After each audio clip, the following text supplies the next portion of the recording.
The Adventures of Timmy Failure. Timmy Failure is no ordinary girl.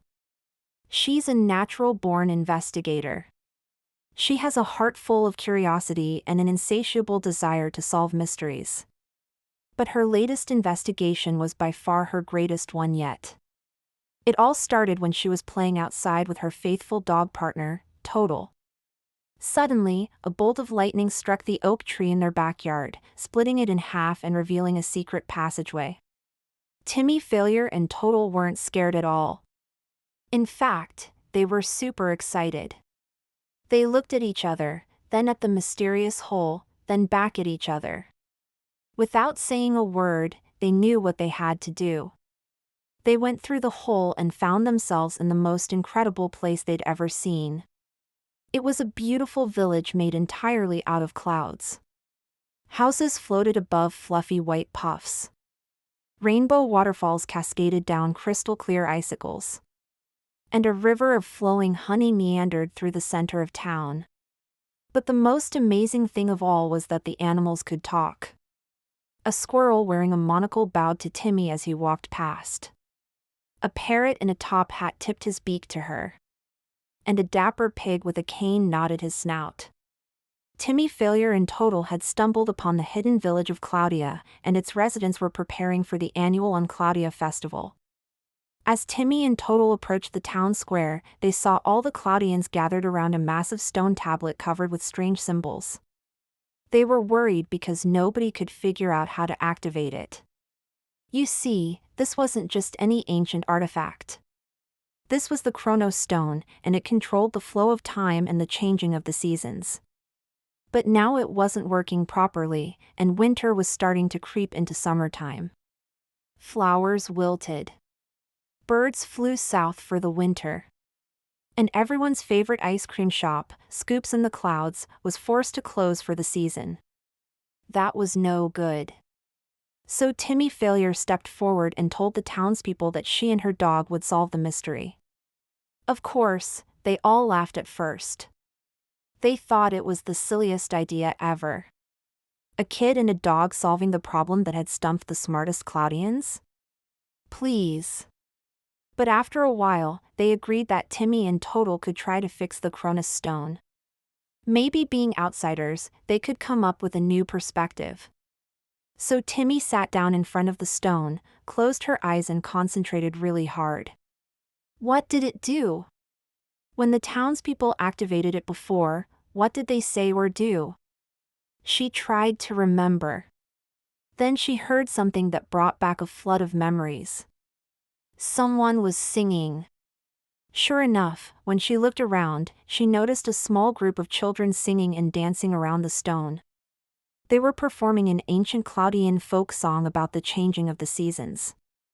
And every time they sang it, the Chronos Stone would react and send out energy waves to influence the weather and climate of Cloudy. But why did the song only work sometimes? Well, as Timmy watched, she noticed something peculiar. When the children finished the first verse, the stone didn't do anything. But when they reached the chorus, the stone reacted and sent out a bright flash of light. That was the answer. The song needed to have feeling. The more emotion the singers put into the chorus, the more power the stone would give off. But the Claudian children had learned the song from a book. They read it like they were reciting a grocery list. They were doing everything right. They had the perfect pitch, the correct hand movements, and the proper footwork. But they weren't singing from the heart. They weren't putting any soul into it. And without feeling, the stone wouldn't activate. But Timmy Failure had an idea. If the Claudian kids couldn't sing the song with feeling, then she would show them how. She asked if anyone had a copy of the songbook, and soon enough, a rabbit holding a monocle handed her a leather-bound volume. As Timmy opened it up, she began to read the lyrics. At first, it was difficult. She had to concentrate really hard to hit the high notes. But as she continued, she started to relax. She closed her eyes and let the music take over. Before she knew it, she was belting out the chorus at the top of her lungs.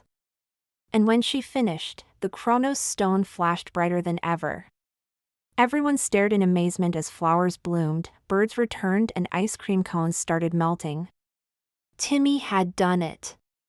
She solved the mystery and saved Cloudy. And to show their gratitude, the Cloudians invited her in total to the Uncloudia festival. They paraded through the streets with Timmy on a float made out of honeycomb.